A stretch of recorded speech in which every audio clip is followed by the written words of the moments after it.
Bon matin, j'espère que ça va bien. Selon vous, aujourd'hui, on répond à la question: qu'est-ce qui nuit ou freine l'amour durable? Parce que hier, on parlait de est-ce que l'amour durable existe? Est-ce que c'est ça, est-ce que l'amour durable existe? Et si elle existe encore, qu'est-ce que l'amour durable? Et aujourd'hui, ben, comment on fait pour ressentir cet amour durable-là aussi, et qu'est-ce qui nuit et qu'est-ce qui freine l'amour durable. Alors, je m'appelle Sylvie Collin, je suis coach relationnel. Je me suis spécialisée dans l'accompagnement des célibataires. Alors oui, on peut parler de qu'est-ce qui nuit ou freine l'amour durable, mais qu'est-ce qui fait que on n'entre pas aussi en relation, parce que en tant que célibataire, c'est ce qu'on voit souvent, là, les gens osent pas avancer dans une relation. Pourquoi? Ça aussi, c'est une belle question selon vous. Alors, je vous invite bien sûr à commenter, parce que plus on va avoir d'interactions ensemble, plus ces Facebook Live-là vont être agréables, vont être cool. Je sais qu'il est tôt le matin, il n'y a peut-être pas beaucoup de personnes, et en même temps, je me disais que peut-être en les faisant le matin comme ça, ben, il y aurait du monde qui serait présent. Fait qu'il y a déjà Carmen qui est là. Bonjour Carmen. Fait que qu'est-ce qui fait que, selon toi, je te pose la question, qui fait que les gens osent pas entrer dans l'amour? Déjà, moi, je pourrais dire la pression sociale. T'sais, on a une pression que quand on rencontre quelqu'un, on a encore les petites voix qui nous disent ça devrait être à la vie, à la mort, jusqu'à ce que la mort nous sépare. Et c'est une grosse pression, ça. Bonne Saint-Valentin à vous aussi. C'est une grosse pression, ça, de se dire je rencontre quelqu'un, puis il faut absolument que ça fonctionne. Pourquoi se mettre tant de pression? Pourquoi ne pas vivre le moment présent, le ici maintenant, sans se poser de questions? C'est sûr que c'est pas nécessairement évident, parce que les peurs embarquent. Et si je m'ouvre le cœur, et si je me confie, et si je lui offre mon corps, et que le lendemain il disparaît, c'est un risque à prendre. Mais si on ne prend pas ce risque-là, ben peut-être on n'aura jamais la chance de vivre ce grand amour-là, qui peut devenir durable, mais que c'est que le temps qui pourra nous le dire. Je ne connais personne qui est capable de prédire si une relation va durer 2 jours, 2 mois, 2 ans, une décennie. Personne n'est capable de dire ça. On n'en a aucune idée. Je trouve ça dommage de s'empêcher d'aimer, de s'empêcher de vivre des relations, même éphémères, de peur que ça ne perdure pas dans le temps. Il faut écouter son cœur. Oui, j'aime ça. C'est vrai qu'il faut écouter son cœur, mais il ne faut pas écouter sa peur. Pas toujours. Parce que notre peur, 9 fois sur 10, elle se trompe. Notre corps, il va détecter des situations similaires à ce qu'on a vécu dans le passé. Et là, on a réagi d'une certaine façon. Fait que lui, il envoie à notre cerveau, ben, réagis exactement de la même façon que la dernière fois. Gars, ça a fonctionné. Elle est encore vivante. Sauf que on n'est plus à l'ère des mammouths. Moi, je dis souvent à ma fille, des fois, j'ai une fille qui est un petit peu anxieuse, elle est au secondaire, des fois, elle m'appelle « Maman, je sais pas pourquoi, mais ça me stresse, je dois aller en récupération. » Là, je dis tout le temps, regarde autour de toi, y a-tu des mammouths en ce moment? Là, à part à rire, déjà, ça enlève, le rire enlève une pression, là, je vais dire ça comme ça, je cherche mon mot. Je regarde autour d'elle, il n'y a pas de mammouth, ben regarde, on se calme. Ben, c'est la même chose. Oui, à l'adolescence, on rencontre notre premier amour. Moi, j'avais 16 ans, ceux qui sont venus à ma soirée virtuelle vendredi dernier, j'en ai parlé, j'avais 16 ans lors de mon premier amour. Ce fut d'une intensité, mais c'était bon, là. C'était extraordinaire. Ça n'a duré que 2 mois. Fait qu'il m'a arrêté ça là, quand j'étais encore là, dans les hormones là, dans le cerveau qui inondaient mon cerveau. J'ai pleuré pendant 2 ans. Je l'ai pleuré pendant 2 ans. J'ai tellement eu de peine que il y a plein de choses de mon secondaire 5 que je ne me souviens pas. Je suis même pas capable de dire aujourd'hui pourquoi j'ai pas été au bal définissant. Je sais même pas s'il y a eu un bal définissant. Voyons, en secondaire 5, habituellement, c'est le moment grandiose de notre secondaire. Moi, je me souviens de rien, tellement j'étais un zombie. Je fonctionnais par chance. Je prenais un cours de coiffure à ce moment-là, puis j'ai été coiffeuse pendant 35 ans, c'était mon rêve. Donc, j'allais à mon cours de coiffure, ça, je m'en souviens. Ça, j'ai rien manqué de mon cours parce que ça me passionnait. Mais en dehors de ça, j'étais un zombie. Mais regarde, je suis vivante aujourd'hui. Donc, à l'adolescence, on peut croire qu'une peine d'amour, ça va nous détruire. Mais une fois adulte, on sait très bien que ça va jamais nous détruire, une peine d'amour. C'est toujours, le but, c'est d'apprendre à gérer ses émotions. Quand j'avais quoi, 16 ans à ce moment-là, ben, je ne savais pas gérer mes émotions. Puis, ben, c'est pas une époque où nos parents nous apprenaient à gérer nos émotions. Ma mère, tout ce qu'elle faisait, c'est elle essayait de me changer les idées. Viens, on va sortir. Viens, on va s'en aller. Tu sais, elle me faisait pas vivre mes émotions à fond là. Elle me faisait fuir la situation. Tu sais, ben, elle faisait de son mieux là. J'y en veux pas. Elle a fait de son mieux avec ses connaissances, qu'est-ce qu'elle avait, puis elle essayait de me faire sortir de ça. Mais est-ce que vous comprenez que faut pas avoir peur d'entrer en relation, même si on n'a pas la certitude que ça va durer jusqu'à ce que la mort nous sépare. C'est dommage de s'en empêcher. Donc, il y a 3 ingrédients nécessaires à une relation qui est le besoin de sécurité, le besoin de satisfaction et le besoin de connexion. Fait que oui, on a besoin de se sentir en sécurité, mais parfois les déclencheurs sont internes. Ce que je viens de dire là, c'est des déclencheurs internes. Je vis une situation, ça ressemble à une situation passée. Et là, ben, mon insécurité part, mes pensées nuisibles partent. Et là, ben, je vais me mettre à douter de la personne. Mais je peux aussi poser des questions pour que l'autre puisse me faire sentir en sécurité. D'abord, se gérer soi-même. Est-ce que je suis vraiment prêt? Voyons, je cherche mes mots ce matin. Est-ce que ma peur va vraiment se concrétiser? Est-ce que je suis après fuir la situation? Parce que quand on est on se sent en insécurité, on fuit, on combat ou on est dans l'inhibition. Donc, on commence par observer qu'est-ce qui se passe, son comportement, et on ouvre la discussion. J'en ai parlé hier, il n'y a rien de mieux que la communication. Comment je peux faire d'abord moi pour me sécuriser et qu'est-ce que je peux demander à l'autre pour me sentir sécure. Exemple, je fais une nouvelle rencontre. Là, aujourd'hui, c'est souvent sur les applications rencontres, c'est via le web. Et je rencontre la personne et c'est super agréable. Et là, je me demande, est-ce qu'il va me rappeler?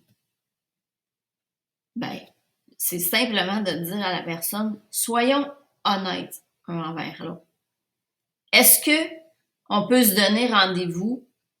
Et moi, je dirais, là, je dis tout le temps, laissez passer 2 jours. Là. Si ça a été un super beau moment, parfois, les hormones nous jouent des tours, puis là, ben, on rentre de façon un petit peu trop intense et ça peut faire fuir. C'est une chose qui peut faire peur. Alors, on se dit, est-ce qu'on peut se rappeler dans 2 ou 3 jours. Mettons que c'est dimanche, on se rappelle mercredi ou jeudi. Puis, tout de suite, on peut dire le qui appelle qui. Hein, on met ça clair. Si la personne a dit « je t'appelle jeudi » et que la personne elle rappelle pas jeudi, ben, tout de suite, c'est pas une personne qui est fiable. Est-ce que j'ai envie d'entrer en relation avec une personne qui est pas fiable? Ben, pas vraiment. Donc, je continue simplement ma route et il y a quelqu'un de plus intéressant qui va se présenter. Mais si je rappelle le lendemain, puis le surlendemain, puis là, on part dans notre compte Walt Disney, là, ben là, on peut frapper un mur. Parce que demain, je vais parler de qu'est-ce qui fait qu'on a de moins en moins de désir, puis ça va répondre à certaines de ces questions-là. Fait que si vous avez des questions, ne vous gênez pas dans les commentaires. Je suis peut-être un petit peu décousue ce matin, il est de bonne heure, mais quand même, il faut se rappeler, il y a 3 ingrédients. Là, on a parlé de la sécurité. Le deuxième ingrédient, je regarde mes notes pour pas me perdre ce matin, le besoin de satisfaction. Satisfaire nos besoins, satisfaire nos désirs. Avant de pouvoir satisfaire nos désirs, il faut les connaître. Qu'est-ce que je veux dans une relation? C'est quoi qui est important pour moi dans une relation? Est-ce que c'est j'aimerais ça voir la personne 7 fois par semaine ou 2 fois par semaine, ça me satisfait? Est-ce que j'ai envie de faire juste des petits soupers tranquilles, écouter un film tranquille, ou je veux vraiment un partenaire d'action avec qui je vais aller monter des montagnes. Et côté intimité, pourquoi dès le début ne pas en parler? Parce que des fois, l'intimité au début, c'est très, très, très intense, puis là, finalement, cache le naturel et il revient au galop. Ben oui, c'est correct d'en parler, puis de voir si on est synchronisé de ce côté-là. Est-ce que je suis quelqu'un qui a une libido assez intense ou très peu? Et plus on est sur la même longueur d'onde de ce côté-là, ben plus la relation peut être durable. Oui, effectivement, parler dès le début. Oui, merci. C'est tellement important. C'est tellement important. C'est sûr que je crois qu'il y a des gens qui font ça maladroitement, qui sont un petit peu trop directs. C'est correct aussi que ça soit pas la première phrase. Encore là, lors de ma soirée virtuelle de vendredi dernier, on a parlé de consentement.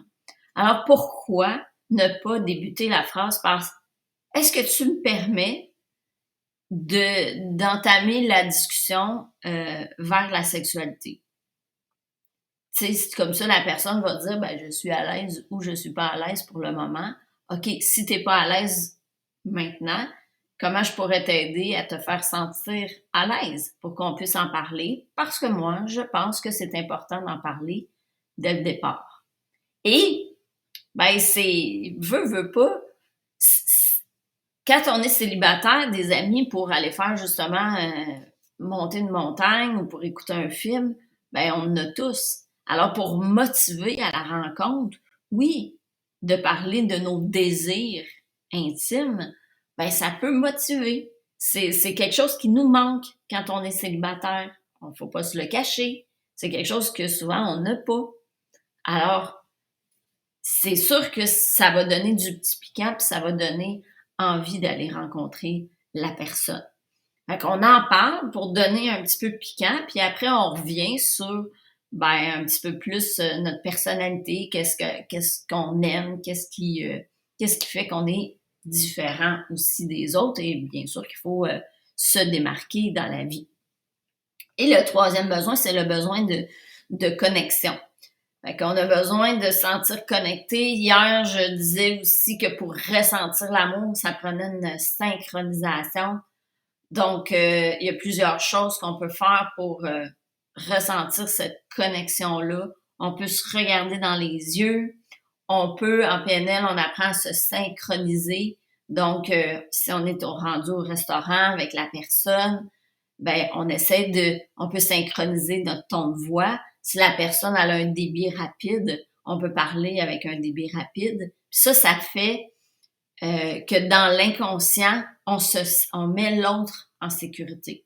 On le fait parce que une fois que deux personnes sont vraiment connectées, c'est ce qui se passe. Il y a comme un effet miroir. Alors, on peut volontairement, au début d'une relation, faire volontairement l'effet miroir. Faut pas singer l'autre puis de se mettre à imiter tous ses faits et gestes, mais si la personne elle a les jambes croisées, on peut se croiser les jambes. Si la personne elle penche la tête de côté, on peut se pencher la tête de côté. Comme je disais avec le ton de voix. Si la personne elle parle très rapidement, au lieu de lui dire de parler très rapidement, un petit truc, c'est on parle au même débit qu'elle et une fois qu'on a le même débit, là, on peut ralentir. Et si on est connecté à l'autre personne, inconsciemment, la personne elle va se mettre à ralentir aussi son débit de voix. C'est fabuleux de travailler sur la synchronisation et ça crée un sentiment, un lien de confiance qui s'établit. Fait que la connexion, de se regarder dans les yeux, de synchroniser verbalement et non verbalement. Qu'est-ce que j'allais dire aussi? Ah oui, l'écoute. L'écoute active. On pose une question et on écoute sans couper la parole et on apprivoise les silences. Parce que pendant que la personne a fait une pause puis qu'elle est dans le silence, ben ça se peut qu'elle ait après chercher sa réponse. Et si je coupe cette inspiration-là, ben la personne, elle n'aura pas eu le temps d'aller chercher ce qu'il y a au fond d'elle, tu sais. Fait que l'écoute active permet tellement une belle connexion. Puis ça permet d'entrer plus facilement aussi en relation. Fait que je sais pas si vous avez des questions, même si vous écoutez en rediffusion, après, vous pourrez poser vos questions. Et bien sûr, je vais venir répondre à vos questions dans les commentaires. Alors, je fais un petit récapitulatif. Donc, c'est quoi qui freine, selon moi, l'amour? Ben, la pression sociale, de se dire qu'il faut absolument qu'on rencontre quelqu'un puis que ça soit jusqu'à ce que la mort nous sépare. Pourquoi ne pas vivre un jour à la fois? Il faut penser aux 3 ingrédients essentiels. Le besoin de sécurité. Alors, comment moi, je peux me mettre en sécurité? Est-ce que cette insécurité-là m'appartient? Est-ce que c'est un souvenir de mon passé qui remonte? Comment je peux faire pour me sécuriser? Je respire, je gère mon insécurité. Le besoin de satisfaction, donc je nomme mes désirs. Je commence par les mettre à jour, de s'arrêter, se poser la question, qu'est-ce que je désire vraiment? Même mes désirs dans l'intimité. Je demande le consentement à l'autre personne de pouvoir parler de ce sujet-là. L'autre personne, comme ça, elle risque de se sentir en sécurité et oser le faire. Et le besoin de connexion, donc se regarder dans les yeux, l'écoute active, la synchronisation. Et pour terminer, tiens, en parlant de synchronisation, dans ma formation que je donne pour la formation connexion que je donne pour les célibataires, je parle des cycles d'Hudson qui sont les cycles de changement. Le 1, c'est le lancement, le 2, la désynchronisation, le 3, le marasme et le 4, le renouveau. Ça se peut que quand on rencontre quelqu'un, elle n'est pas rendue à la même place que nous. Fait que si moi, je suis dans la phase de lancement, je suis dans l'enthousiasme, je suis prête à être en relation, puis la personne est plutôt dans le marasme, qui est un retour à soi, à se poser des questions, qu'est-ce qui a fait que ma dernière relation a pas fonctionné, retravailler l'estime de soi, puis tout ça, ben il y a un décalage entre les deux personnes, fait que la synchronisation puis la connexion est pas là. Fait qu'il faut au moins aller se rejoindre peut-être dans le renouveau. Le renouveau, c'est d'essayer des nouvelles choses. Fait que si je suis vraiment dans l'enthousiasme, je redescends, je propose de la nouveauté à la personne pour voir si la personne est rendue à essayer de nouvelles choses. Et là, après, ça se peut qu'en faisant des activités et si le plaisir est présent, bien, ça donne envie d'aller plus loin. Mais il faut jamais mettre de pression parce que si on met de la pression, ben, on crée du stress chez la personne. Elle risque de fuir ou de figer, de ne pas avancer. Donc, c'est une des choses que je parle dans ma formation. Et le 17, c'est jeudi cette semaine, je vais parler des codes de conduite pour les célibataires parce que justement, je trouve que de nos jours, étant donné que c'est plus la religion qui nous dit bon, quand tu rencontres quelqu'un, tu restes avec elle jusqu'à ce que la mort nous sépare. Encore là, les lois disaient à un moment donné qu'on n'avait pas le droit de divorcer. Aujourd'hui, ça n'existe plus. Et je pense que le fait qu'il n'y a pas de code de conduite, ben les gens ne savent plus. Ils n'ont plus de repères, on va dire ça comme ça. Ils n'ont plus de repères. Alors, moi, j'ai imaginé des repères, des façons de se conduire aussi via les médias sociaux. Est-ce que Facebook, si on n'est pas dans Facebook Rencontre, est-ce que Facebook est un site de rencontre? Pas certaine. Comment on se conduit sur les applications de rencontre? Justement, est-ce qu'on parle rapidement d'intimité? Et aussi, ben, les différents types d'amour aujourd'hui. La monogamie successive, la polygamie, le libertinage, les couples ouverts. Bref, je vais parler de tout ça lors de mon webinaire qui va se passer jeudi soir sur le web. Donc, je vais mettre le lien au-dessus de la vidéo aussitôt que j'aurai fini. Vous pouvez vous inscrire et vous pourrez comme ça aussi me poser des questions dans les commentaires. Alors, j'espère que vous avez apprécié ce petit vidéo ce matin. Dans une prochaine vidéo, je vais parler qu'est-ce qui fait qu'avec le temps, on ressent moins de désir. Alors, sur ce, je vais aller prendre mon café et on se retrouve très bientôt. C'était Sylvie Collin qui vous souhaite une joyeuse Saint-Valentin.